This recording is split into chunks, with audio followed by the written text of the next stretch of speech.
黒猫同盟プラハ編。夕暮れ時の光がいびつな石畳に波紋を作り、長い影が光の水たまりを追いかけては覆い尽くしてゆく。プラハの秋は切なく透明である。秋も深まってきたある日、画家目黒は旧市街の路地をゆっくりと歩いていた。落ち葉は風とともに舞い、足音が古い石に響く。彼はポケットの中の一通の手紙に触れて、その感触を確かめる。数日前、下宿に届いたその手紙には、流暢なドイツ語で、シュバルツカッツェン・ブントと記されていた。黒猫同盟か。目黒ははじめ、いたずらかあるいは何らかの間違いであろうと思った。しかし、その手紙には奇妙な魅力があった。何かに導かれるかのように、今彼はその約束の場所へと足を向けているのである。日没の最後の輝きが石造りの古い塔の向こうに溶けてゆくのを見つめ、目黒は一瞬足を止めた。この地に遊学してきて早数年、ひたすら全身全霊で絵筆を握り、書いては発表することのみに明け暮れてきた目黒は、今初めて古き都の深い息遣いを肌で感じたように思った。簡素な造りの木戸を押し開けて足を踏み入れると、石造りの回廊に囲まれたひっそりとした空間が広がっていた。約束の場所である某教会の中庭である。夕闇が忍び寄る中、迷路のような花壇には枯れかけた花がところどころに残っている。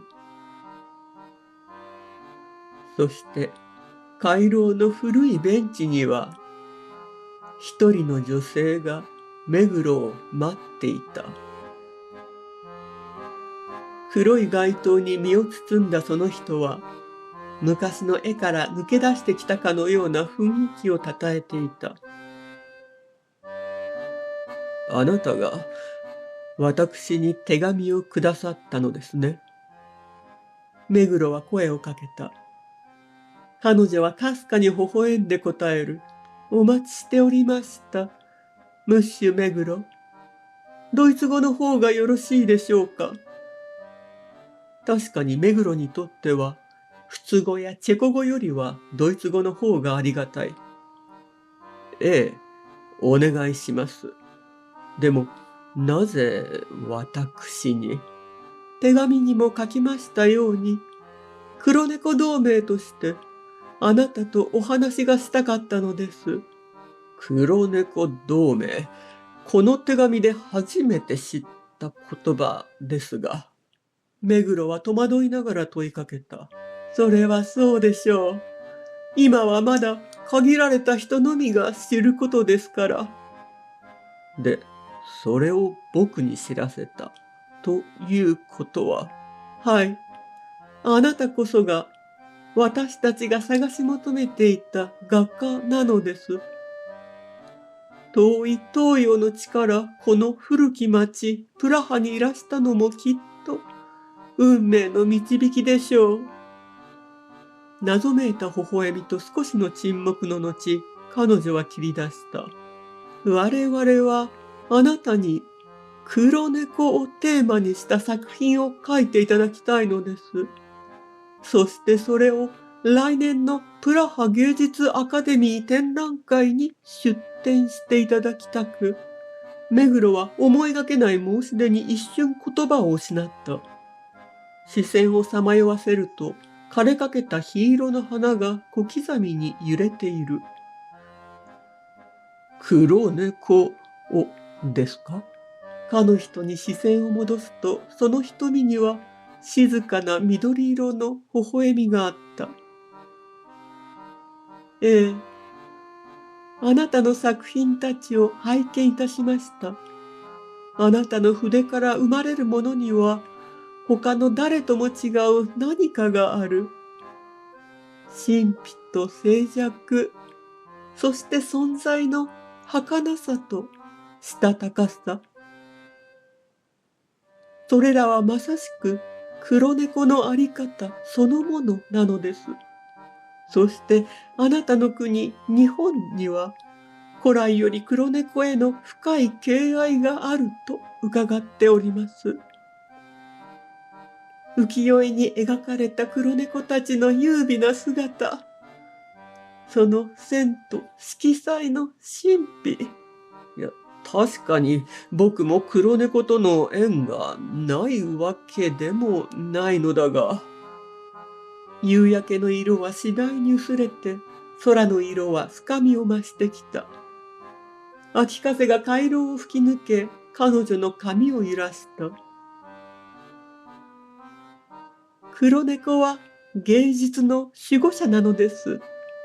この町では古くから黒猫が芸術家を守護すると信じられています。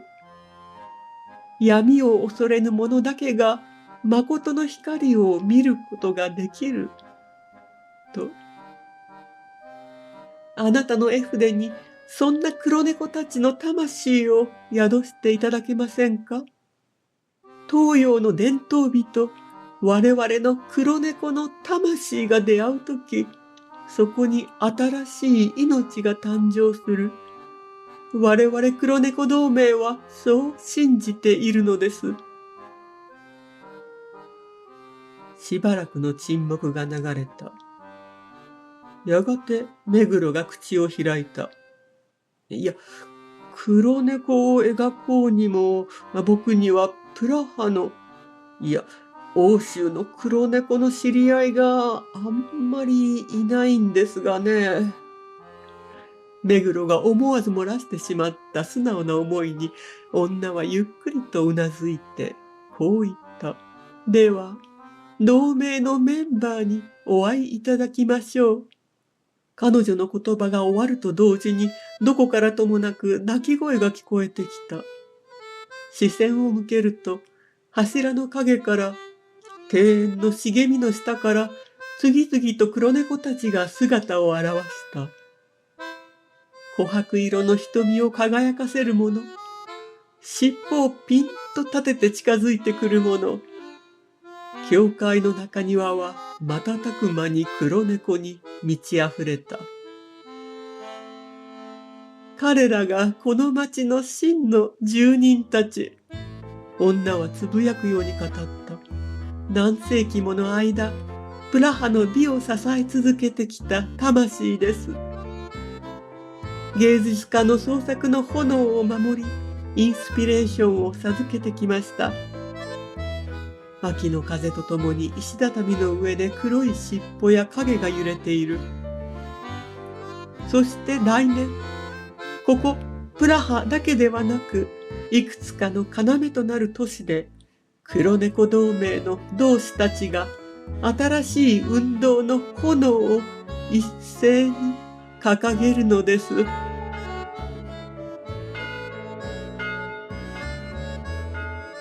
天文時計台の時報が遠くでかすかに響いてきた。一匹の黒猫の尻尾が画家の手をそっと撫でてゆく。その確かな手触りに目黒はこの黒猫たちの魂とのつながりを確信し、静かにつぶやいた。黒猫ルネッサンス。おお、それはひそやかな革命だ。